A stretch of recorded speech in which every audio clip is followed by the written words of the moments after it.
De loin, on dirait le site d'un sommet de chefs d'État, avec pavillons dressés et drapeaux au vent. Mais si Alger déroule le tapis rouge, c'est pour mettre à l'honneur la littérature, avec la 25e édition du SILA, le Salon international du livre d'Alger. Livres, auteurs, éditeurs et publics sont donc tous de retour ici après 2 ans d'absence due à la pandémie de Covid-19. Alors ce salon, c'est un souffle d'air pour l'industrie du livre en Algérie. Il y a une grande pénurie de papier et une augmentation terrible des prix de papier, des prix d'encre, etc. Donc le produit se retrouve trop cher pour le lecteur. En dehors du SILA, il n'achète pas dans les librairies.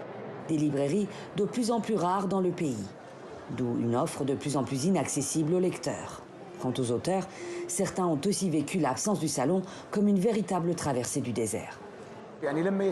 Quand le salon est absent, l'édition est absente. Moi, ça fait plus de 2 ans que je n'ai pas sorti un livre. Même la motivation pour écrire fait défaut, surtout avec la fermeture de beaucoup de librairies. Les écrivains, heureux de retrouver leurs lecteurs. Un public venu en grand nombre, soulagé d'avoir enfin un choix varié de lecture. Plus de 300 000 titres sont exposés ici. Le fait qu'il n'y ait pas eu le salon du livre pendant 2 ans, ça a été difficile. Parce que l'accès aux livres est beaucoup plus facile lors du SILA.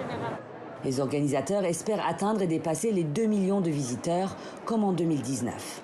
Côté maison d'édition, le salon enregistre déjà une participation record, avec 1250 exposants originaires de 36 pays, grâce notamment à la gratuité des stands mis en place par les autorités.